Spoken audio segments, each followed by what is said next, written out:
At number 5, we have the Shroud of Turin. The Shroud of Turin is among the most well-known relics believed to be connected with Christ's Passion. The burial shroud is a little more than 14 feet long and 3.5 feet wide. It bears the image of the front and back of a man who had been brutally tortured and crucified. The relic has been venerated for centuries by Christians as the burial shroud of Jesus. It has been subject to intense scientific study to consider its authenticity and origins. Even to this day, many new scientific findings have emerged which surely prove the authenticity of the shroud. Among the many scientific discoveries were that the blood found on the shroud were AB blood, the exact same blood type found in every Eucharistic miracle that has been scientifically examined. That itself should tell you a lot about the shroud's authenticity. At number 4 is the blood of Saint Januarius.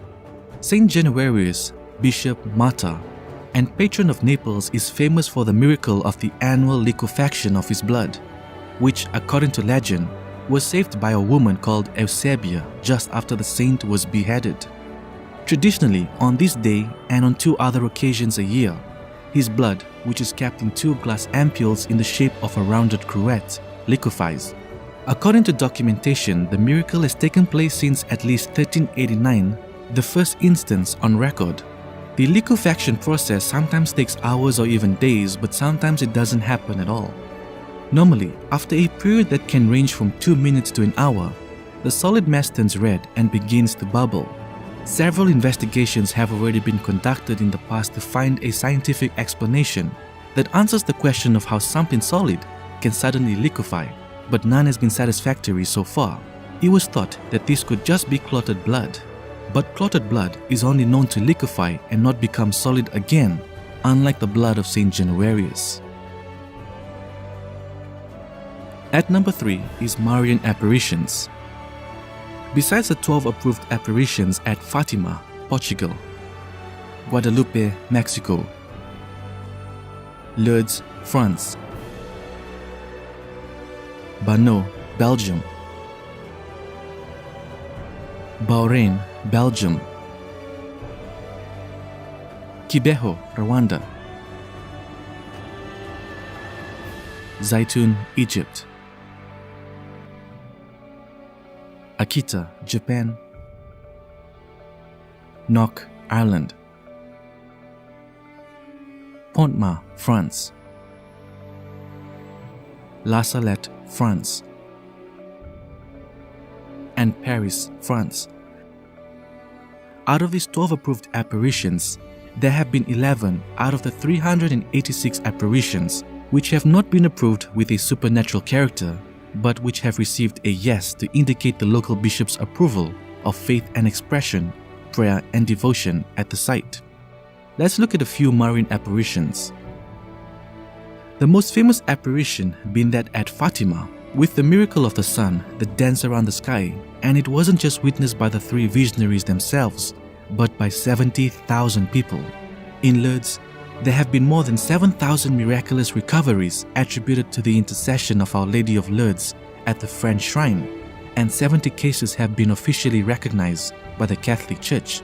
The last official miracle attributed to the intercession of Our Lady of Lourdes was declared in 2013.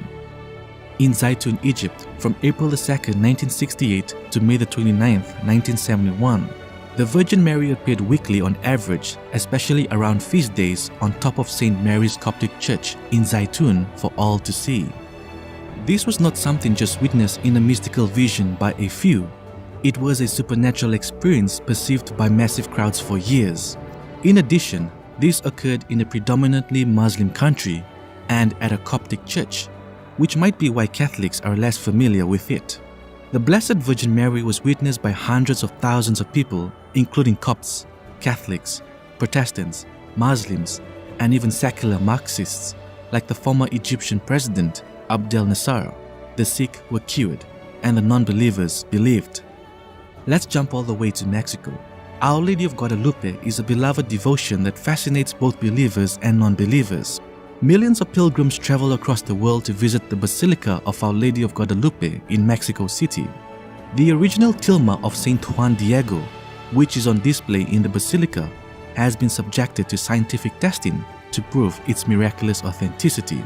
What makes it truly captivating is the fact that the image of Our Lady of Guadalupe appears to defy scientific explanation. For instance, there is no undersketch, and an examination has revealed that there are no brushstrokes. In addition, the origination of the coloring has not yet been discovered by scientists. Amazed yet? These are just barely a quarter of the many miraculous phenomena associated with Marian apparitions. At number 2, the incorrupt saints. The Church recognizes approximately 100 saints as incorrupt, the most notable being Saint Bernadette Soubirous, as it was the miracle of incorruptibility, which were one of the two miracles that paved the way for her canonization. The Church does not view incorruptibility as a miracle anymore that could advance a cause for sainthood. But let's be honest here. Do you think it's normal that an arm were to bleed fresh blood almost 2 years after death, as with the case of Saint Nicholas of Tolentino? During the first exhumation of Saint Bernadette, it was found that most of her internal organs were preserved, a mystery that made even the examining doctor conclude that this all did not seem to be a natural phenomenon. Saint Agnes of Montepulciano died in 1317. Not only did her body remain incorrupt, but a perfumed liquid flowed from her hands and feet. Another Italian, Saint Catherine of Bologna, died at the age of 49 in the year 1463. She was buried unembalmed and without a casket 18 days later, after various reports of graveside miracles and the strong and sweet smell of perfume aroma. Her body was exhumed and found to be flexible and uncorrupted. Science itself could never ever come anywhere near a conclusion. And at number 1, Eucharistic miracles. Throughout Christian history, our Lord has shown us that He is really and truly present in the Blessed Sacrament. Interestingly, many Eucharistic miracles have occurred during times of weakened faith.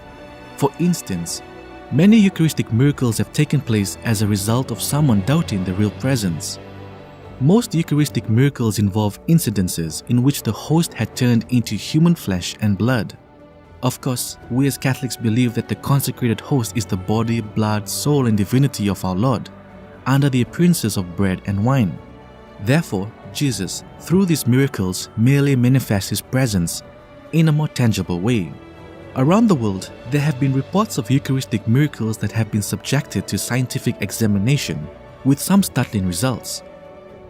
While the Eucharist itself, celebrated on altars around the world, is rightfully considered by the faithful to be the greatest miracle of Catholicism, the most convincing cases, however, are those in which the consecrated host had transformed into human flesh or been seen to bleed human blood, as verified by scientific testing. A correspondence between samples across countries and centuries had been found. In all cases, testing has shown: 1. The blood is from a human from the group AB, which is also the blood type found on the purported burial cloth of Christ, the Shroud of Turin. 2. The samples had been taken from the heart. And 3. There were signs of distress having occurred in the patient. Over the centuries, with an explosion of reports documented in the 13th, 14th, and 15th centuries, there have been more than 100 cases of Eucharistic miracles around the world that have received some form of church recognition, occurring in 20 countries worldwide.